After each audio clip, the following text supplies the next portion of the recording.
Welcome to Creating Calm Parenting with Mind, Body, and Spirit. I'm Corinne Cayce, your co host. I'm a lifelong student of the Edgar Cayce readings, an integral leadership coach, and a mother of two. And I am here with my dear friend and co host, Arlene. So good to see you, Arlene. It's so great to see you, Corinne. I'm Dr. Arlene Dijamco. I'm an integrative physician, a pediatrician, and cranial osteopath, and a mom of four. And so happy to be here with you today because we are going to talk about the amazing almond.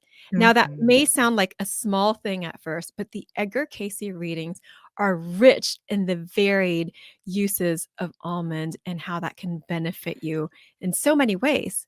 That's so true. If you are a student of the Edgar Cayce readings, there are certain foods, certain products, certain practices that you know, I need to be eating this, I need to be doing this needs to be part of my life. And the almond is absolutely one of those that I have heard about my entire life. And so I'm so excited to dive in today into why, and how, and what's happening in our bodies when we start to eat almonds. So thank you so much, Arlene, for all the research that we did into the readings to bring this together.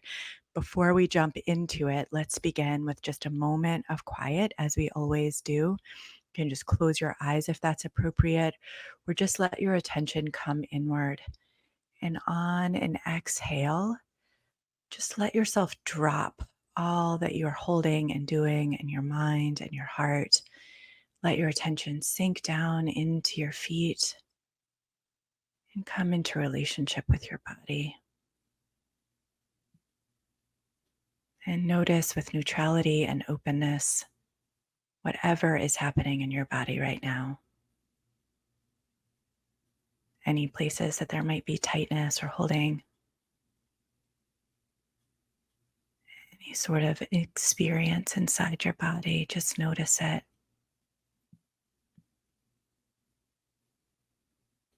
And greet it. Oh, hello, there you are. Here you are, my body.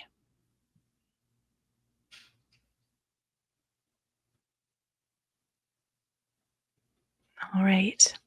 Thank you so much. So we'll begin with an excerpt from the readings on our topic. As we always do, this comes from reading 3180-3. And it says, if an almond is taken each day and kept up, you'll never have accumulations of tumors or such conditions through the body. An almond a day is much more in accord with keeping the doctor away, especially certain types of doctors, than apples. For the apple was the fall, not almond, for the almond blossomed when everything else died. Remember, this is life. So we picked this excerpt for lots of reasons, one of which is just the immediate correlation that's made between something very physical that's happening in the physical body and the spiritual life. There's that biblical reference there, and soul and spirit, and just kind of holding that context of the oneness of health that exists between the physical, mental, and spiritual. So Arlene and I are going to unpack that excerpt, and we just wanted to frame our conversation today into an overview of why is the almond a magic nut in the Edgar Cayce readings? What makes it recommended again and again in all of these different ways? So the four different key areas that Arlene primarily and I have pulled out together to talk about today has to do with that acid alkaline balance, the alkalinity found in almonds, also that they are a good source of healthy fats and fat soluble vitamins. Number three, a good source of minerals. And number four, helps prevent blemishes, whether in skin or within the body. So these may seem really simple and straightforward, but the readings sort of bring this multidimensional aspect to all of these different areas. And we have excerpts from the readings and stories from the readings that we're really looking forward to sharing with you. So from there, let's just dive in and start with the point around the alkalinity of almonds, Arlene, please. Mhm. And as an overview, I do wanna mention that we many times, especially in our culture, in our country, we're trying to extract Mhm.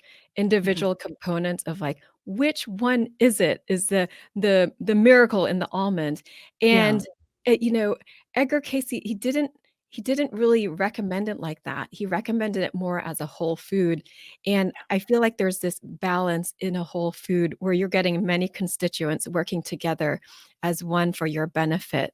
And Yeah. so there is some controversy in extracting certain nutrients from the almond, where I feel that we don't really get into those controversies when we're eating it as a whole food. And he also recommended it regularly, but not in high amounts. So That's that's right. another thing to keep in mind, because we also get into our culture of more is better, and it's really Mhm. about the balance. So he said not too many, because too many nuts was harmful, but regular consumption of Mhm. almond was particularly beneficial. And so we're talking about in this next section about the alkalinity and the lacteals. So this is a Mhm. very interesting point, because Yeah. the lacteals are these lymphatic vessels of the small intestines which absorb digestive fats. So, according to the Edgar Cayce alkaline diet, cow's milk is more acidic forming, especially when taken straight or as cream, versus almonds and hazelnuts are more alkaline to the body. And there's this great quote, and Corinne, could you read that quote for us regarding the lacteals and almonds? Yes. And this comes from reading 1140-2. And the question that this woman asked was, with the lacteal area disturbed, shall I continue to drink so much sweet milk? And the answer from the readings is, this is not so well. For the casein, as well as the quantity of calcium in same, makes for a hardening of those activities through the lymph flow in the intestinal system. If this is altered to the milk that is a natural creation from nuts, it would be much better, particularly as almonds and filberts. Not so much of those that carry too much grease or oils in same as the Brazilian nuts, but particularly almonds and filberts will be helpful and carry with same elements that are much preferable to so much milk. So in this reading, he is offering almond milk or hazelnut milk, which is the filberts, as an alternative to cow's milk. And this Mhm. is particularly important for those that have cow milk sensitivities, or if you are finding your body's in state of inflammation, meaning it's too acidic, Mhm. because Casey says here that the casein, which is a milk protein, as the quantity of calcium, is contributing to the hardening of the lymph flow in the intestinal system. And so, if you switched over to an almond or hazelnut milk, that the constituents, so the nutrients in the milk that were similar to cow's milk, nutrients in the nut milk, were better assimilated, because they because the lacteals are able to flow more easily and absorb these good fats and fat soluble vitamins. And so I would say that anyone that is dealing with a lot of inflammation in the body, so the body has more acidity to it, or if you are finding that you're more sensitive to cow's milk, and people in those situations would benefit from switching over to almond milk or hazelnut milk. And again, this is not meant to be in large quantities, but a little bit would be great. I mean, when he's talking about eating almonds, it's just a small handful. Even Mhm. 2 almonds a day, there would be some benefit to it. So it's Mhm. not having like large quantities of the milk, but small amounts for however you're using it, whether Mhm. it's with the cereal, the oatmeal, or anything else. So, I think that's fascinating. It is fascinating, and I'm just thinking, I feel like, the alkaline acid balance in the Edgar Cayce readings, we've done multiple podcasts on it before. It's such a huge thing, and I'm often in my own mind when I'm thinking about my meals and my family's meals and planning, when I'm trying to move toward getting more alkaline, I am often thinking of leafy green vegetables, more green vegetables, whole grains, and go and trying to pull back on sugars and that sort of thing. Mhm. And this is just an interesting addition to think about of like, oh, like adding it to the oatmeal, like you're saying, like putting it in the putting a little almond milk in the cereal instead of cow's milk. If I'm just looking for small little tweaks to bring a Mhm. little more alkalinity to our diets, this is a helpful way. And it can be we can get the assimilation factor of it being able to be more easily assimilated is motivating for me Mhm. as well as a mother thinking about my kids. So yeah, it's absolutely fascinating. And it's helping also, like, absorb other good fats and other fat-soluble vitamins. So when you get that lacteal flow going in the small intestines, then you're Right, better able to assimilate those kinds of nutrients from other foods as well. So right. it extends further than just the almond itself. Right, right. So interesting and so important to keep in mind. I really appreciated your framing, Arlene, around moderation. And even in that first excerpt that we read around an almond a day, that we're not talking about some sort of giant switch or massive quantities that we're starting that we need to change, just the addition of or small little tweaks. So we wanted to share a story directly from the readings too about someone working with eating almonds and changes that they'd seen. And this is actually a story that comes from a daughter of a woman who received a reading in 1960. This story comes from. So this woman writes to A.R.E. and says, "Ever since we left Virginia Beach, I have had in mind putting down on paper, as you requested, the story of my mother, number 5009, and the polyps and the almonds. So here goes. In July 1957, my mother was operated on for a malignant mass in the intestines. The surgeon removed a segment of bowel to which was attached a polyp as well as the mass. He told my brother and me that he would like to have removed also a further segment on which 2 or 3 more polyps, benign of course, were located, but he feared that she could not have stood that much nerve shock. He said he wished to watch closely by X-ray the polyps every 3 months.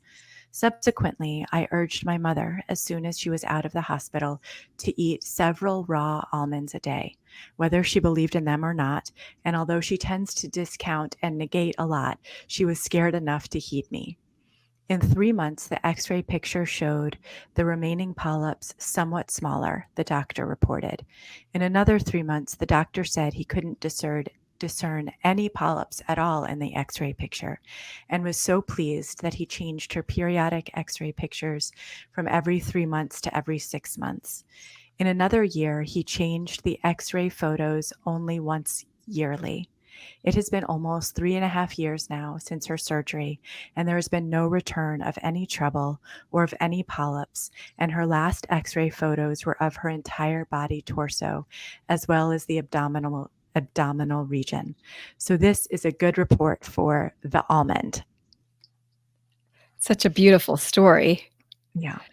And again, there are multiple constituents in that almond, so we don't know exactly what about the almond that could have that contributed to it, but we know that the almond has so many um, helpful ingredients to it. Mhm. And there's another quote about the good fats in the almond. Yes, absolutely. So if we're continuing to explore the almond, this excerpt comes from reading 808-5, and it was given for a 29-year-old woman. And it recommends nuts in moderation.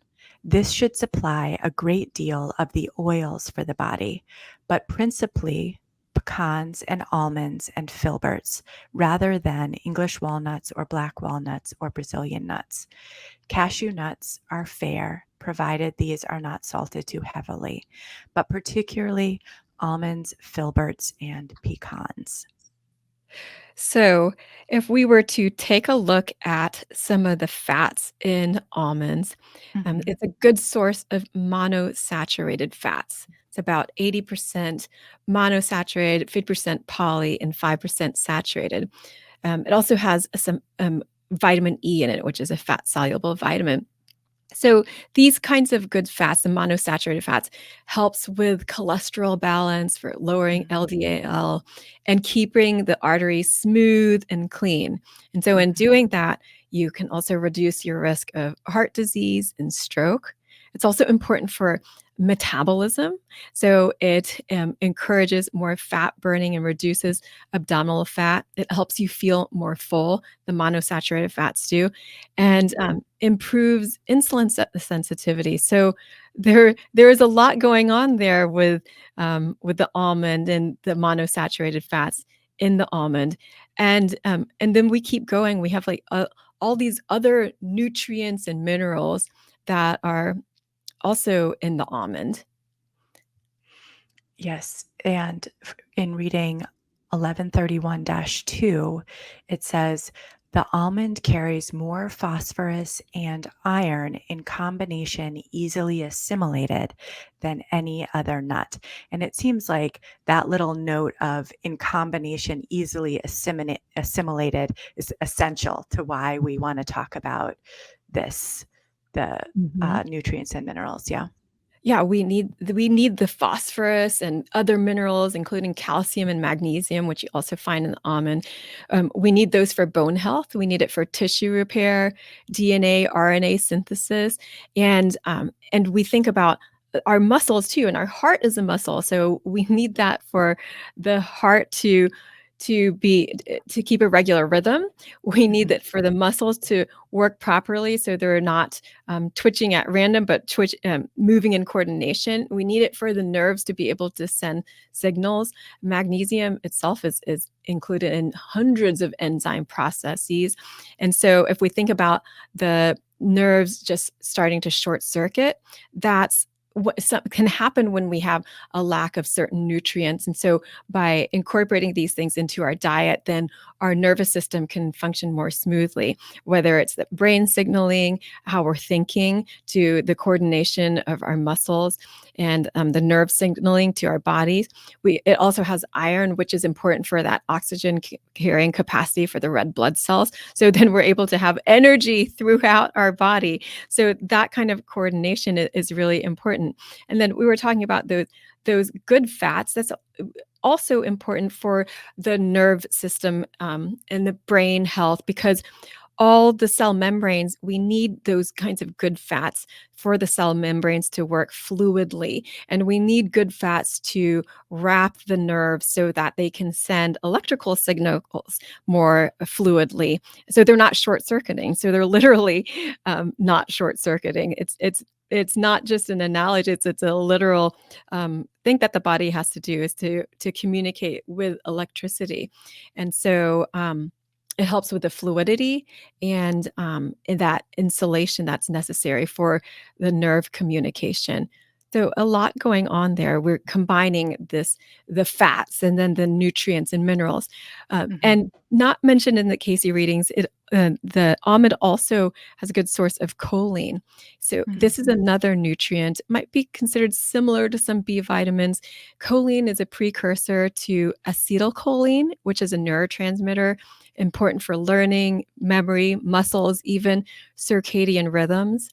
And Mhm. choline is also a source of methyl groups, also Mhm. important for our genetic expression, the gene expression, liver detoxification, again, the neurotransmitter synthesis, and even epigenetics, which is the passing on of information from one generation to the next through the DNA. So that's fascinating to me. Again, choline, just like the other good fats, it combines with good fats, and it's an important part of the cell membranes. So we need that fluidity of the cell membranes. When things get stiff in the body, that the signals aren't able to move as well throughout the body. Not just the nerve Mhm. signals, but I mean signals from how the heart is like carrying things, how the heart is pumping. All different kinds of signals, enzyme signals in the body. And it's important for lipid transport, so how your body metabolizes fats. And yeah, so you're starting to build a picture of Okay, Yeah. we have these good fats, we have these great minerals, we have choline, and they all work together for this harmonious balance of the body. Absolutely. As I'm listening to you, Arlene, I'm struck by the way that the readings, when we have done a spotlight on certain foods or certain remedies in the readings, and the one we did on castor oil is coming to mind for me, and we really start to deep dive into why were these recommended again and again and Mhm. again? What is going on? Like the theme that I'm noticing, or one of them through that is like, what are the things that we can do, whether we're externally or internally, foods that we can eat that allow for flow to happen, that ease away stuckness, that allow for Mhm. us to take in what we need and to get rid of what we don't need. Like, what are just this whole orientation in the Edgar Cayce readings toward creating a clear channel of being able to have things continuing to move in the way that they're made to move in order for us to be in alignment and attunement with our true nature and how to be that. And it feels like the almond is one of these precious little Yes. things that's really helping to do that as well, as what I'm hearing, and all of the amazing detail that you're giving about why and how the almond does that. Yeah, that health is in the flow, and so, if we just take flow of any one area from the lacteals to cardiovascular to, nerve communication, and then we need that nerve communication to process, to learn, but Yeah, also to move through life, and so even with emotional processing, anything that we're going through, we need to be able to access that flow because that flow is part of our health. And absolutely. yeah. Yeah. So, and the final area that we wanted to talk about is possibly, I mean, if you're a student of the readings, it may be possibly what you've heard is if you eat 2 almonds a day, you'll never get cancer. It's in the Edgar Cayce readings, and so diving in here a little bit to like, what was actually in the readings and what does that mean? And this is a question that comes in reading 1206-13, given for a 16-year-old girl. And the question is, what can I do to improve skin condition of face and back and of scalp and hair? And the answer is at least once a week after a good, thorough workout of body and exercise, following the bath afterward, massage the back, the face, the body, the limbs with pure peanut oil. Then this will add to the beauty. And know, if you would take it each day through thy experience, 2 almonds, ye will never have skin blemishes. Ye will never be tempted, even in body, toward cancer, nor towards those things that make blemishes in the body forces themselves. And the oil rubs once a week, you will never have rheumatism nor those concurrent conditions from stalemate in liver and kidney activities. So that is a lot packed in for a 16-year-old, and I'm not sure all of those things were on her mind at the time. That's right. But so amazing. I'm struck by it, like the reading is saying never here. If you do this, never. And it's rare that the readings use such clear language and make such direct relationship between the stalemate of the liver and kidneys, and and going from skin blemishes to cancer, Mhm. right? Like Uh-huh. sort of rel- norm talking about cancer in terms of a blemish of sort. And yeah, so Yeah, interesting. yeah, of blemishes in skin or body, and so, I mean, when I think about framing cancer like that as a blemish of the body, it can lighten it actually, and just to know that you if that paying attention to the flow of the body, because he did say after exercise, so you have this limbering of the body first, this loosening up, and then the oils, and so somehow there's an assimilation there. Um, Mhm. there's so much to talk about here, but if I go back to the 16-year-old's original question about Right. acne Yeah. versus all Of the course. heavier things that could happen, you know, in life. Yep. She so sometimes when, addressing acne or blemishes of the skin, people will try to avoid oils, but we Mhm. actually need good oils. We need good nutrients too, and we need our bodies to be able to detoxify, and that's part of like the exercise Yeah. and then providing good nutrients. So if you're using acne products, which can be drying, then you need to make sure you're both eating good oils and you might need a topical oil as well. So Mm. in this, he recommended peanut oil, but other non-comedogenic topical oils would be almond oil or apricot kernel oil, which has a lighter feel. That was one of my favorite ones than Mhm. the almond or the peanut. If you're using for areas like the face, when you want it to have a lighter feel, and Mhm. but there's yeah, but to think about the blemishes then of the body, um, I don't wanna put it all on the almond because within the context of this reading, there was more to it. It was Right.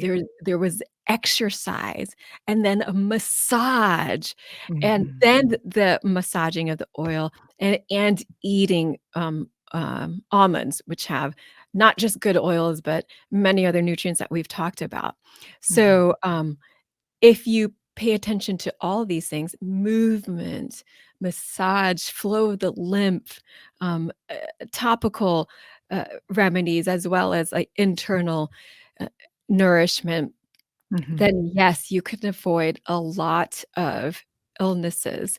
And Yeah. this is really about the preventive medicine Yeah. and nourishing yourself, not taking like paying attention to the foundation and not just more heroic medicine where things are starting to go awry and then you have to kind of to backtrack some and Yeah. yeah, but I hopefully that 16-year-old really heard the message and remembered it her whole I life know. because I know. it's a really big Absolutely. message. And let's read one more excerpt that has to do with the skin and almonds. And here we are wrapping up summer and just kind of if we're dealing with the heat and the sun a little bit, this is for all of us. This comes from reading 442-4, given for a 57-year-old man, and it says, we will find that the sun and the heat from the sun will produce a good deal of irritation on these portions that have had these properties rubbed in same. So until this has been aided by lotions, this portion of the spine you see that would take away the irritations produced, we wouldn't be in the sun too much, else we would have worse irritation and too easily sunburned. For such lotions, we would use the almond cream or the almond cream with the oils. Rub this on about twice a day. It would be quite beneficial to the body. And that's just a lovely way to wrap up at this end of summer. And again, as we've talked about the almond, but even as an almond cream or almond oil, it has those good oils in it. It has some vitamin E, it has minerals, it has choline, it has and vitamin E is an antioxidant, so great for skincare. And Mhm. uh, and it's such an easy thing to do. Yeah. Absolutely. I know I was thinking of this for my son who gets heat rash sometimes when he's playing his sports outside in the sun for a long time or just outside in the heat. He not he usually I do a pretty good job of keeping the sunscreen on him so it's not sunburn as much. It's just I think his body really heating up and thinking about eating his almonds regularly and even applying maybe the almond oil to his body to help soothe that down. I've definitely been thinking about that in my life of like, oh, Mhm. how do I help him with this? So that's was such great insight for me. And just to wrap up with some simple, easy ways of including a couple almonds in your day and your children's days, your family days, your loved ones. I know for me in my house, I keep a jar of raw almonds on our counter and it's easy for me to eat 2 or 3 a day, and I will often bring my children 3 almonds as I'm going around and say helping them get ready to go to bed at night. I'll just give that to them with their water to make sure that they and then 3 almonds is not too many to eat, or I'll slip it into their lunches as a snack with dried apricots or raisins or something like that is an easy way to get almonds in their lunch boxes if they eat them. I have also kept them in my car So if we're driving somewhere, I'll just keep a little tin of raw almonds in the car. And if someone's a little bit hungry or a little bit restless and bored, I'll just offer them their 3 almonds a day and that way. And like we've been saying throughout the podcast, it's not a huge quantity. It's not a big shift that needs to change. It's just getting those, finding little ways to get a couple in. That's what comes to mind for me in terms of how I slip them into my diet. Is there anything that you wanted to add to that, Arlene? I mean, they're a great snack, so that's how usually I'll have them as a snack. Yeah. And yeah, just keeping them out regularly so that you see them on the counter, you could have them. I also keep some in the freezer to keep the Mm. oils, intact more, Oh, and great. yeah, so I'll keep it bulk in the freezer and then Yeah. take some out and keep, like, smaller amounts out. Awesome. Well, thank you so much for this conversation, Arlene. I feel like I learned so much about the why, what makes them the magic nut that they are in the Edgar Cayce readings. And that's great motivation for helping fully incorporate almonds every day into our lives. So thank you so And much. I love incorporating it with the readings because I feel like there's something about reading each of those excerpts that you can feel the benefits of it. So we're talking about the cognitive Yeah, understanding, but also that feeling understanding, which we can't underestimate. So thank absolutely. you. Thank you for Yes. being here. All right. So good to be with you as always, Arlene.